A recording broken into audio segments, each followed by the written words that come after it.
Hello and welcome to The Top Story, a podcast with the headlines of the day from our correspondents around the world. I'm Qi Zhi. Coming up in this edition, European leaders have vowed to strengthen defense capabilities and continue to support Ukraine. The Trump administration has suspended tariffs on goods from Canada and Mexico, and displaced Palestinians are facing worsening conditions due to closure of border crossings. We begin in Europe. European leaders have approved plans to increase defense capabilities and pledged to continue to support Ukraine. The leaders met in Brussels after the United States paused military aid and intelligence sharing with Ukraine, and President Donald Trump signaled a need for Europe to prioritize its own security. William Denslow has more on the emergency meeting in the Belgian capital. European Commission President Ursula von der Leyen has described this summit as a watershed moment when it comes to security for Ukraine, but also wider Europe. Officials here say that the two issues are intrinsically linked. On the agenda at this summit, support for Ukraine in both the short term and the long term. Volodymyr Zelensky, Ukraine's president, was here in Brussels. He said things that were discussed included short-term more military aid when it came to things like drones and ammunition. Also discussions about Ukraine potentially joining the European Union in the future. With regard to long-term guarantees, discussions on France's proposal when it comes to more European allies coming under its nuclear deterrence umbrella. Also this so-called plan for a coalition of the willing, a potential for European peacekeepers to be sent to Ukraine should a peace plan be hashed out in the future. Also discussed European defense capabilities. This has been a major issue, and spend was the message from Mette Frederiksen, the Danish Prime Minister. Clear sign that there is appetite for European leaders to do more on European defense capabilities. We've heard from Donald Tusk, the Polish Prime Minister, on the issue of Russia. He said essentially that Russia is engaging in an arms race. He said that Europe is and must win that race. And when it comes to latest remarks from Donald Trump, he has essentially stated that involvement in NATO could be dependent on how much money is put into defense capabilities from European allies. That is something that he has long called for. So this summit is certainly timely when it comes to the fact that European allies are discussing a rearm Europe plan that could put in roughly $840 billion to boost Europe's defense capabilities. The message we heard from Roberta Metsola, the President of the European Parliament, she says it's about damn time that Europe stands on its own 2 feet when it comes to its defense. That was William Denslow on Europe's latest rearmament bid. Meanwhile, Ukrainian President Volodymyr Zelensky said his country will hold talks with the US in Saudi Arabia next week, aimed at ending the conflict with Russia. It came after Zelensky expressed regret over his public row with the leadership in Washington last week. Moving on to North America, US President Donald Trump has suspended the 25% tariffs on USMCA-compliant goods from Canada and Mexico. The USMCA is the North American trade agreement that replaced NAFTA in Trump's first term. This is the second delay in imposing the tariffs since he announced the plans in November. Frank Contreras reports from Mexico City. Both leaders, Mexico's Claudia Sheinbaum and the President of the United States, Donald Trump, held a meeting to discuss the possibility of lifting the tariff threats Donald Trump had suggested he would put on all Mexican exports. The U.S. President wrote on social media after that meeting, he said, "I have agreed that Mexico will not be required to pay tariffs on anything that falls under the U.S.-Mexico-Canada trade agreement. This agreement will last until April 2nd. Donald Trump said he did this in, quote, an accommodation and out of respect for President Claudia Sheinbaum of Mexico. He called the U.S.-Mexico relationship a very good one, and he said, we are working hard together. Mexican President Claudia Sheinbaum agreed. She told her nation in a nationally televised news conference that things are going well. There was mutual respect in the conversation with Donald Trump. She said that Mexico's doing all it can to curb illegal immigration. She pointed out that Mexico has sent 10,000 troops to the northern border with the United States to curb both immigration and fentanyl trafficking. Mexican officials, including police officials and military officials, have been cracking down on fentanyl labs. And this is how the Mexican president characterized the concerns that Mexico has about fentanyl going into the United States. Claro que nosotros no queremos. Of course we do not want there to be fentanyl consumption in the United States, which is causing so much harm to its youth. That depends on many things in the United States. President Trump acknowledged the idea of the campaign that we proposed to him, and they have to do many other things. But to the extent that we can collaborate, because we do not want illegal trafficking of fentanyl in the United States or anywhere else, nor for our youth to be poisoned. The Mexican president says her country will continue to do everything possible to make certain that there is a strong positive relationship with the Trump administration in Washington. That was Frank Contreras in Mexico City. In Asia, India is facing threat from the Trump administration concerning reciprocal action against India's high auto tariffs of more than 100%. The US wants India to eliminate tariffs on imports under a proposed trade deal. Some reports suggest New Delhi is reluctant to swiftly reduce the duties to zero, while others say India is receptive to Washington's position and will respond after consulting local industries. Ravinder Bawa has more from New Delhi. India is willing to take some reduction as far as the zero elimination or zero tariff policy in car industry, as in US wants to eliminate any kind of tariff on cars because they want to push their car makers like Tesla and others into India to actually reach out to the Indian market. As far as India is concerned, India is a little skeptical about that. India wants to negotiate on that level in terms of agreeing to some kind of reduction, but zero tariff policy in cars is something India at the moment is not willing to implement immediately. Well, India cannot rest easy as far as the trade with the US is concerned, especially in the Trump's second regime. But at the same time, what is happening is that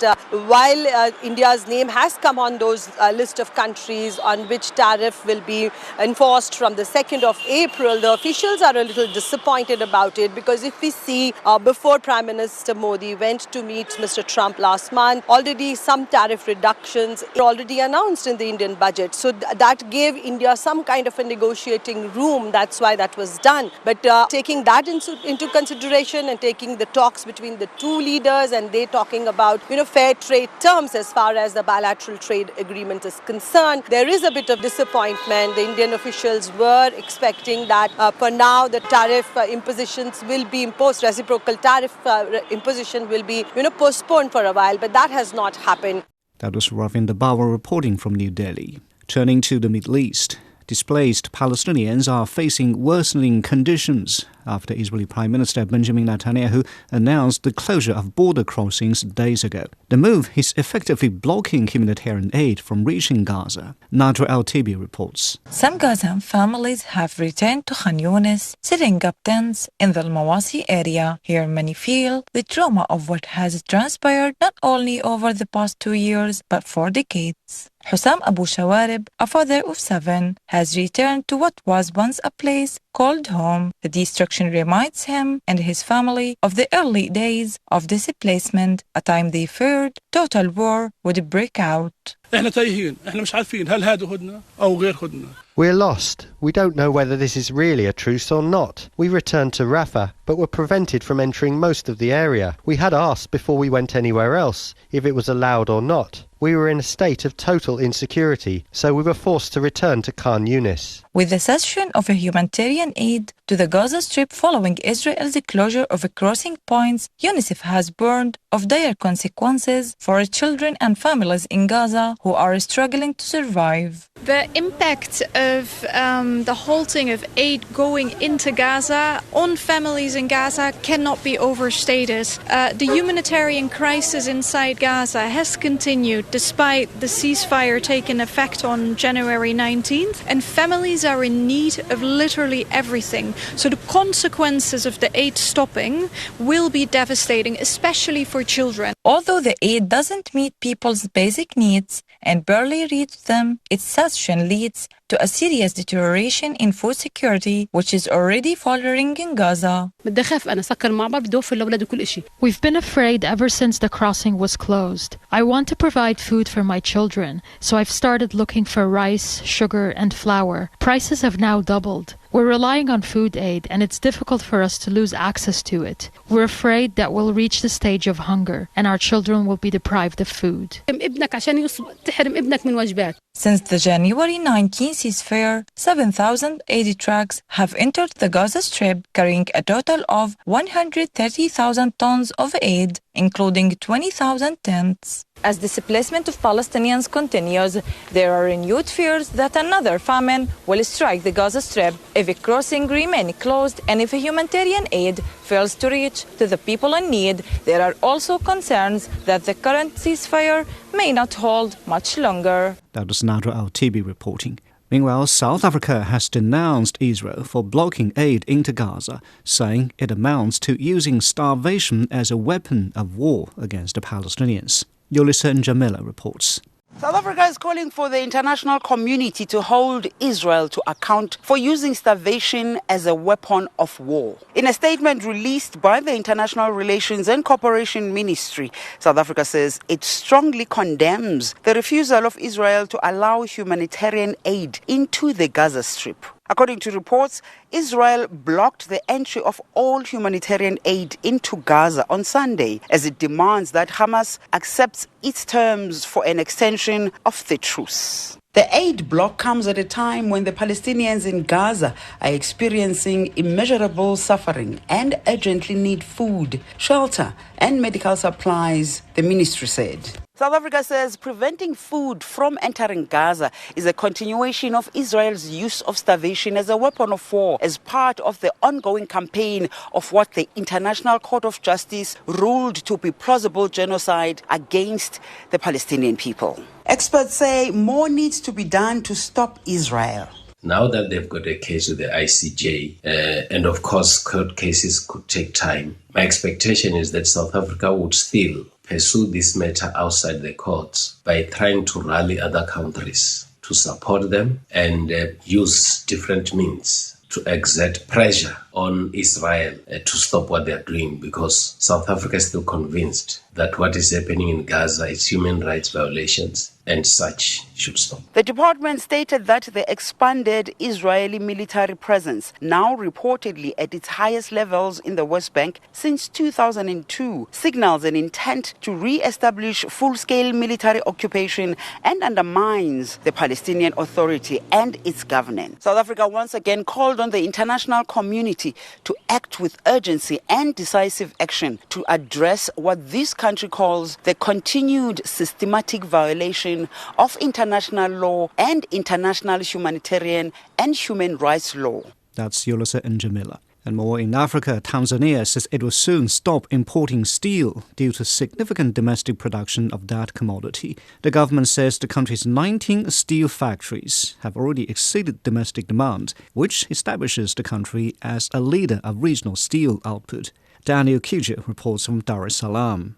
Tanzania says it is witnessing a transformation in its steel production landscape led by players like La Lothian Group. As one of the country's biggest steel producers, Lothian Group manufactures essential materials such as corrugated iron sheets and galvanized steel. With operations in the Coast and Arusha regions, the government says it now aims to protect these critical domestic industries as they grow. Our country needs 600,000 tons of steel annually. Now, all our 19 steel factories nationwide produce 1.2 million tons each year, which means we produce a surplus. So in principle, as a country, we do not need to import steel. Lothian Group employs about 2,370 people and has also expanded its reach beyond Tanzania, exporting steel products to neighboring countries like the Democratic Republic of Congo, Rwanda, and Burundi. We have invested about $52 million as we speak, so it needs support regarding steel products and how taxes can be more favourable. Because if we safeguard it, it's not that the prices will increase, but rather our industries will thrive. Despite this, local producers face tough competition from international products. The market is saturated with imported materials, which are often significantly cheaper, challenging domestic offerings. The construction market is flooded with imported materials, making it tough for local goods to compete. Imported materials are often much cheaper, so consumers tend to favor them. As a result, domestic construction materials are becoming less popular. The Tanzanian Investment Center aims to foster a supportive environment which favors domestic industries. These are local investors that started small, but look where they are. They have expanded in a big way in terms of invested capital, the technology they use, and the employment they have created. The government believes this shift could minimize resilience on imports and strengthen the economy as domestic industries thrive and evolve, paving the way for a robust industrial future. That was Daniel Kiju in Dar es Salaam. Recapping the headlines before we go, European leaders have vowed to strengthen defense capabilities and pledged to continue to support Ukraine. The Trump administration has suspended tariffs on USMCA-compliant goods from Canada and Mexico, and displaced Palestinians are facing worsening conditions due to closure of border crossings. And that's it for this edition of The Top Story, a podcast that brings you world headlines every weekday.